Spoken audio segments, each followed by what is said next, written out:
would be toorini. Toorini. So, anong ibig bang sabihin nito?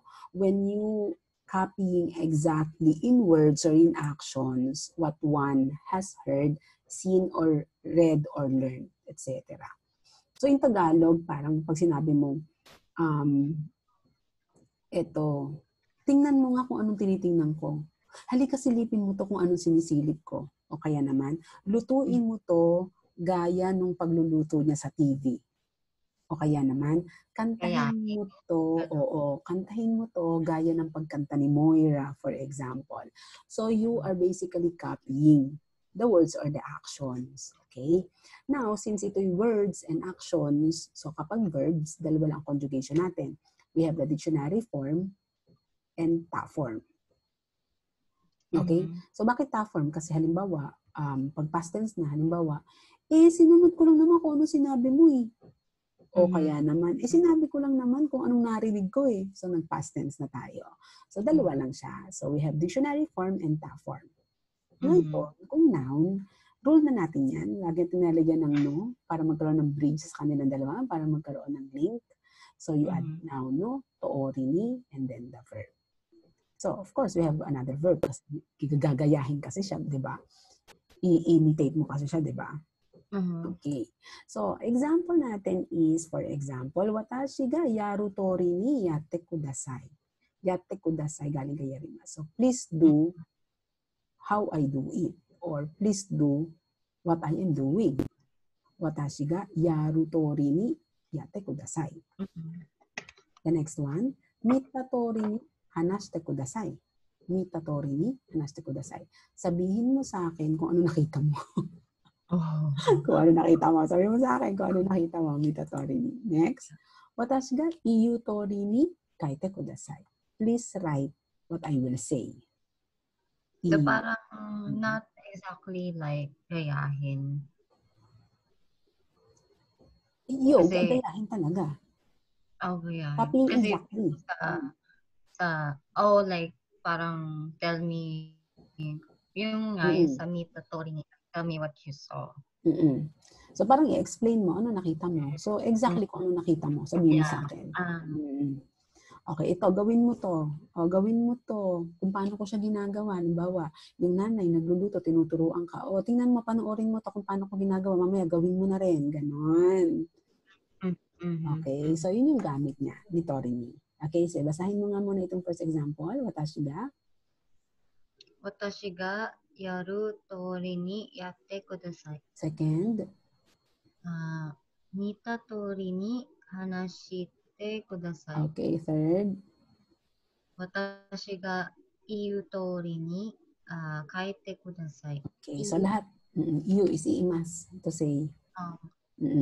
So lahat ito, ang ginamit natin ay verbs, right? And then you have verb 2. Yatte, hanashite, kaite.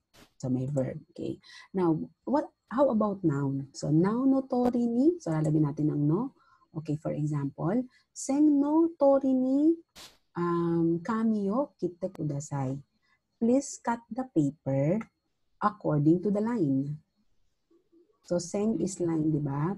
So according to the line. So kapag noun siya, may susundan ka, meaning to say. So that's why ito, seng is line followed by no. Tori ni kami o kitte kudasai. Okay? Second one, setsumesho no tori ni kumitatte mashita. I assembled it according to the manual. Kasi setsumesho is manual. Kono tori ni kaite kudasai. Please write according to this. So, ang rule lang natin, Robel, is dapat laging may no in between. So, because it's noun, no, toori ni. Okay, desu ka? Hi. Okay, can you read the first example? Sen no tori ni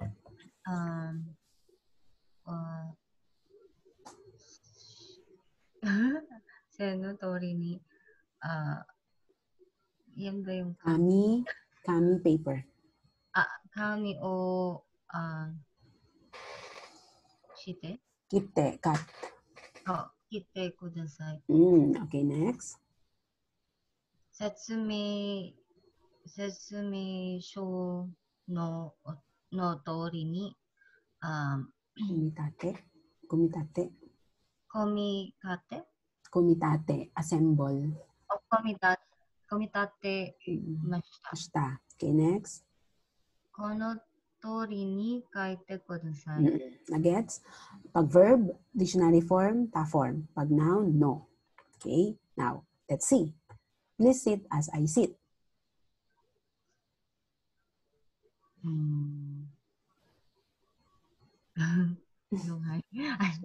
I will answer this one. Ako muna. Suwaru, kasi sit, no? Suwaru tori ni suwate kudasai. Kasi, dictionary form eh. Diba? Suwaru tori ni suwate kudasai. Please sit as I sit.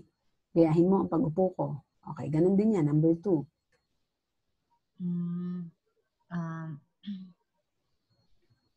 Like, nomu tori ni.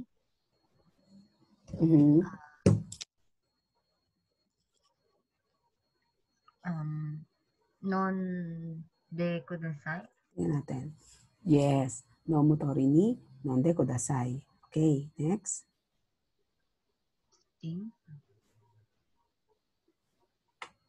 Please think as I think. Grabe. Mag-isip ka. Gagaya ng pag-iisip ko. Ano po ba yung think? Naku, napakatagal ng verb natin ito, diba? Or, yeah, I think it's lesson 17. Kangaimas. Kangaimas. Kangaimas. Kangaeru tori ni.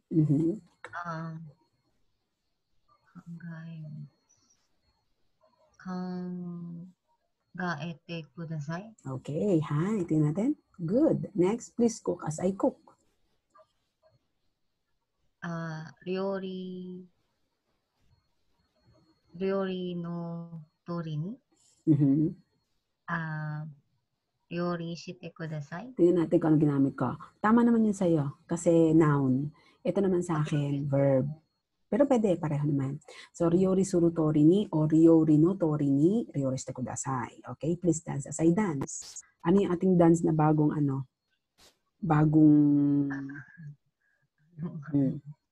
bago hayo ko ng dance susuru. Kaloka. Dance. Ano yung ating bagong dance? Odori. Odorimas, di ba? Odorimas. Odorimas.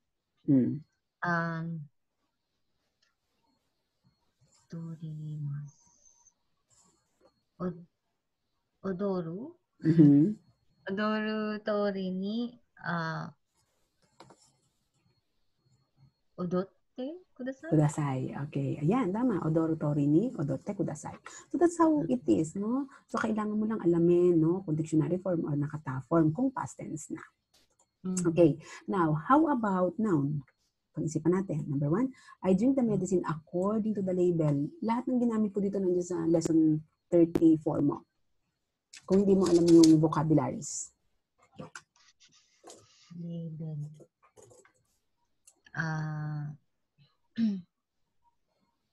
Parang ganun din po yung yung pattern. Yeah, the same lang, pero this time noun. Noun no tori ni. Noun.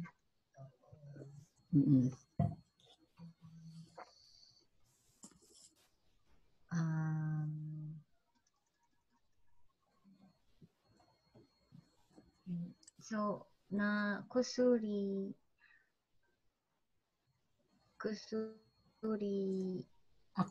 According to the label, ha?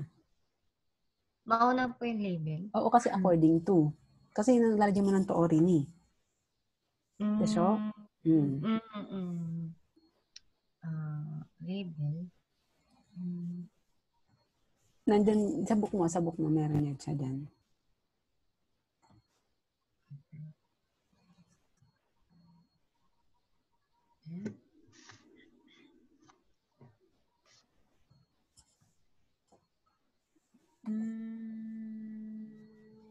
Wala po dito. Sige, Englishin na lang natin. Label? Meron pa ba dun sa ano niyo, sa PPT? Yeah, meron yan. Pag inilabas ko yan. Sa PPT, parang wala akong inilagay. Pero English yun na lang natin. So, label, anong pwede nating ikatakanan sa kanya?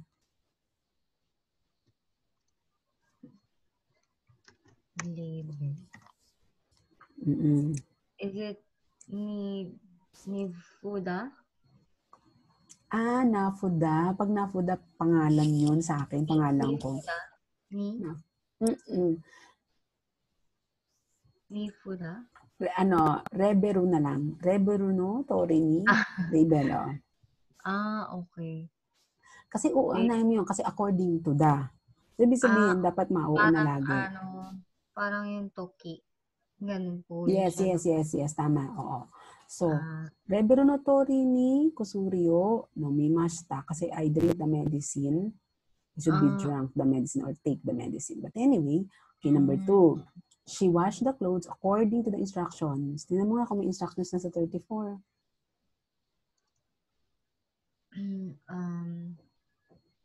Instructions.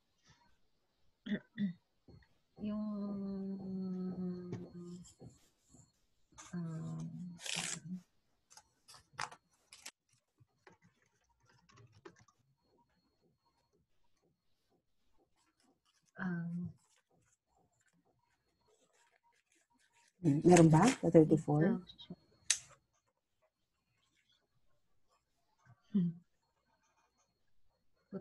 Teka po. For some reason sa book, wala ako nakikita. Sige, tingnan natin kung anong ginamit ko. Setsumeisho din.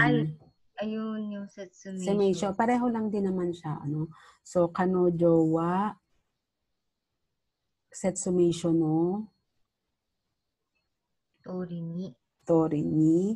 Wash the clothes. Fuku o sentaku shimashita. Parang mali aking kanji ng fuku. Okay, fuku o sentaku shimashita. So, kanojo wa setsumeisho no Torini.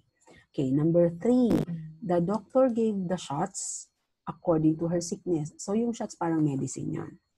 Okay. Sige, tingnan natin.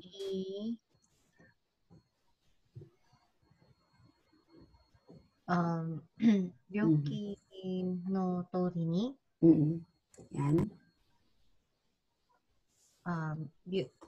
Byoki no Torini or kanojo no Torini or onan no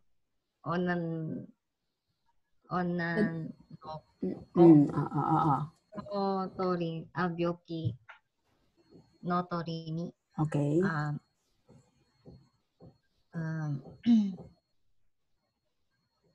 Isha. Saan kayo natin ilalagay? The doctor gave the shots according to her sickness. So, isha wa byoki no torini agemashita. So, kahit na wala yung she or her, kasi natural din naman, di ba, na according to the sickness, binigyan siya ng gamot. Di ba?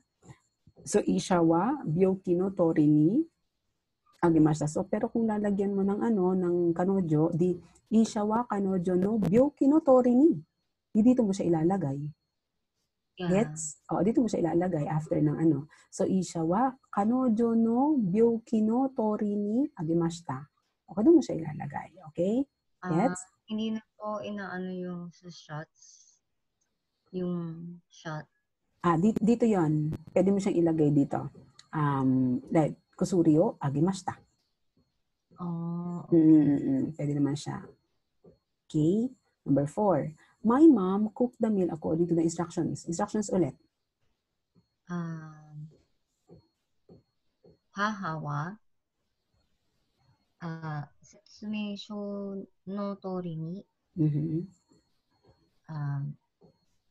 ryori shimashita. Correct. Haha wa setsumeisho no tori ni ryori shimashita. Gobang, the teacher called the students according to their names.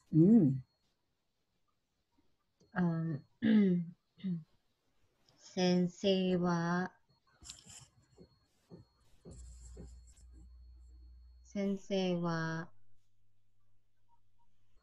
Namae no tori ni. Okay.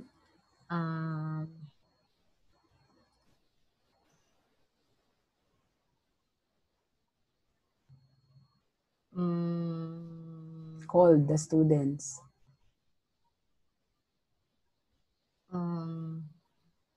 Hindi hanashimashita. No. Called no? Ano kayong ginamit ko? Yobimashita. Call. Kasi pag nagtatawagin yung pangalan, call, yobimasu. Oo.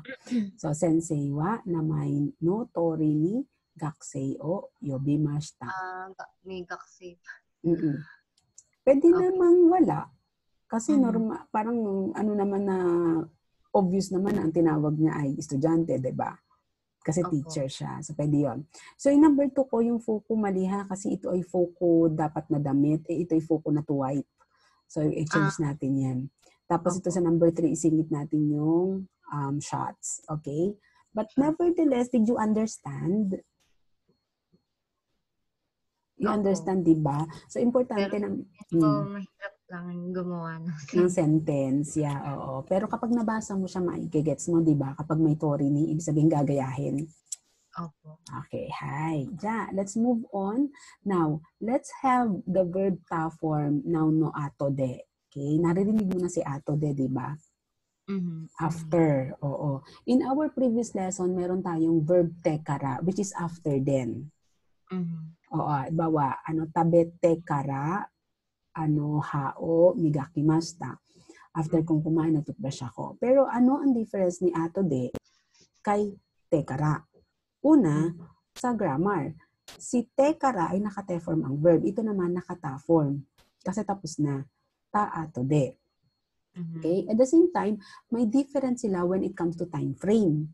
Kasi ang tekara, Robel, ay parang hindi mo masabi kung kailan. Tingnan mo ha. Pag sinabi ko sa yung benkyou shite kara nihon e ikimasu, pupunta ako ng Japan pagkatapos ko mag-aral. Tama? Or oo, so parang yung time frame, hindi mo alam kung kailan. Oo, ito, specific to. Halimbawa, benkyou shita ato de asaguhan o tabemasu. Or bangguhan o tabemasu. Ang lapit, di ba? Specific, di ba? Ayun. Or, so yun yung meaning niya. Yun ang difference nilang dalawa. Okay, again, kapag naka-noun, no, ato de ka, kapag ka-noun, you always mark it with no. I think kailangan i-process na natin yung ganong idea na kapag may noun, tapos may something-something, lalagyan natin ng bridging, no, nang magko-connect sa dalawa. Yeah. Most often than not, ganun ang grammar nila. So, kapag nakita mo sa exam, ay, noun ito, teka. Ganon. So, parang mag-isip ka na agad. Yeah. Okay. So, this sentence pattern means the action or occurrence denoted by verb 2 takes place after the action or occurrence denoted by verb 1 takes place. So, kailangan yung verb 1 maganap muna bago ang verb 2. Kaya nga siya ato de. Okay? Halimbawa, atarashi no kata ato de nakushita toke ga mitsukarimashita. Ano ibig sabihin ng sentence? After kong makabili ng bago, kata ato de, saka ko naman nakita ang nawawala kong relo. So, atarashi no kata ato de. So, nakata form, nakushita toke ga mitsukarimashita. I found the lost watch. So parang ang brief ng action, di ba? Very specific yung time. Na parang, ano ba yan? Kung kailan nakabili na ako, saka man naman nakita ko ito. May mga ganun tayong scenario sa buhay. Aminin mo yan. Yeah. Di ba? Okay, next. Shigoto no ato de, nomini ikimasen ka? Pagkatapos ng trabaho, shall we drink? Shall we go for a drink? So specific, di ba? Oo. Pero pag sinabi mo itong tekara, shigoto shite kara. Shigoto shite, kung hindi specific ha, shigoto shite kara. Let's say for example, Ryoko o shitai desu. Gusto kong mag-tour the world after kong mag-work. So we're talking about retirement. So yun yung difference nila. Okay po? Ato de is very brief, specific time frame. Okay? So compared with verb te form kara, which has a similar meaning, verb ta form ato de emphasizes the time context in which the respective events happen. Okay, desu ka? So, basahin mo nga muna itong first and second example. Dozo.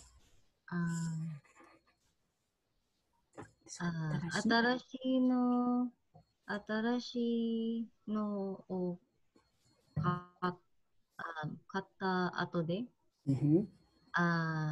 nakushita Okay. nakushita toki ga mitsukarimashita. Good. And then, second one?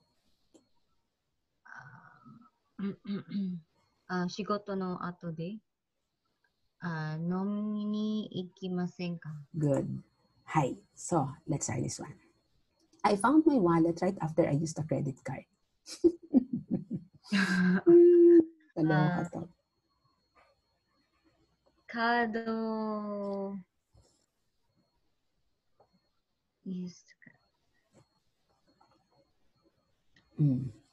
カードをした後で、カードをした後で、したっていうI don't know. カードを使った後で、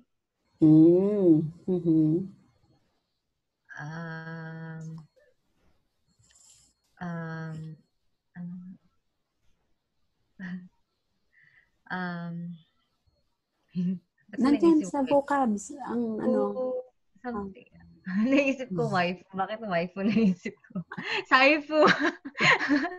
Ano naisip mo? Saifu, right? Waifu. Waifu. Okay. Saifu po yun, di ba? Saifu. Saifu o mitsukemashita? Kado o tsukatta ato de saifu o mitsukarimashita. Correct. You found it. You found it. Okay. I prepared my brother a meal right after his sickness. Pagkagaling ng kanyang brother, pinaprepare niya na ng meal.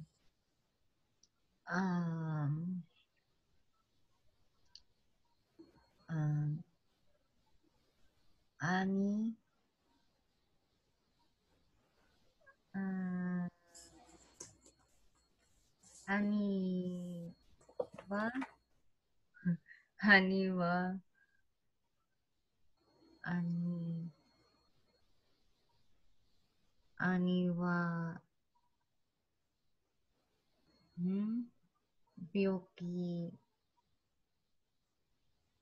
byoki no ato de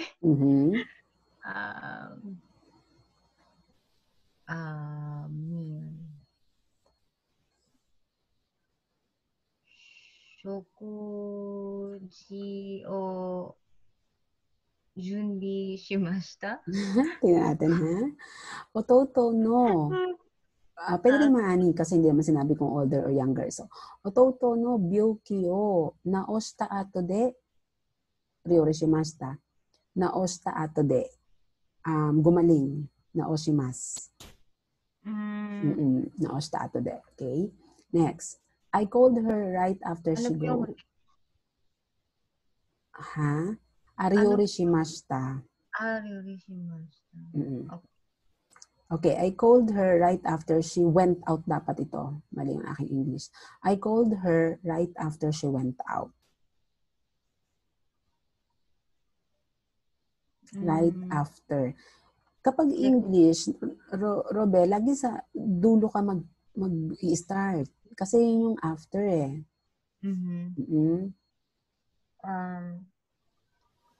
Dekake shita ato de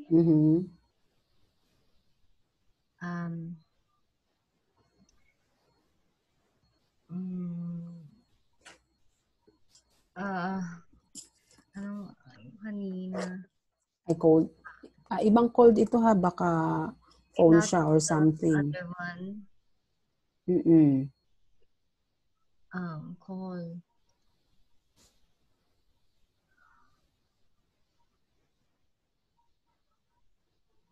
Baka telepono to. I called her right after she went out.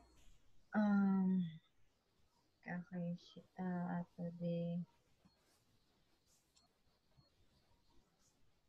Denwa o Mhm.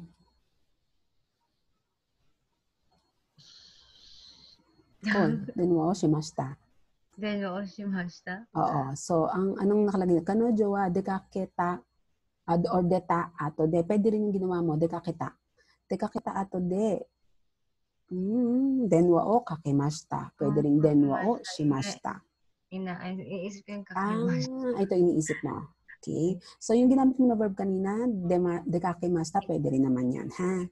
Pwede rin deta ato de. Okay, next. Number 4. I returned home after he arrived. After he arrived.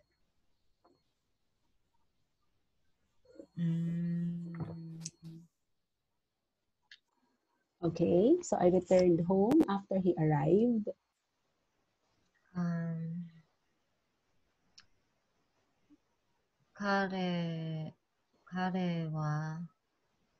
Kare wa kita ato de. Mhm. Kairimashita. Basta, tingnan natin. O, tama. Kare wa kaita ato de, watashi wa kairimashita. Pwede rin yung ginamit mo. Ano yung ginamit mo? Kita. Kita ato de. Pwede rin yun. Or pwede rin tsuita ato de, tsukimashita. Arrive. Pwede rin yun. Okay. Go bang. I graduated already when he went back home. Kare wa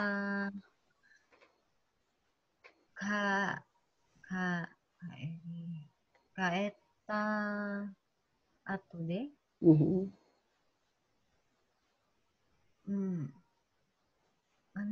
To graduate. Sorry. De. Sige.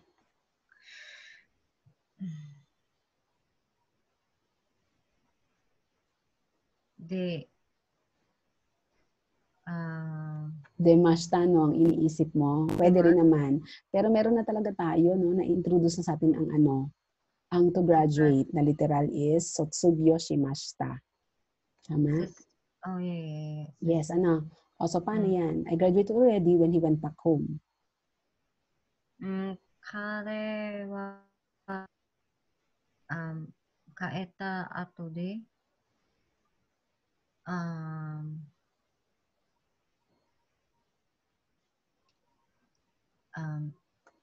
Watashi wa setsugyo shimashita? Okay, sotsugyo. So, kare wa kuni e kaita ato de, watashi wa sotsugyo shimashita. Okay.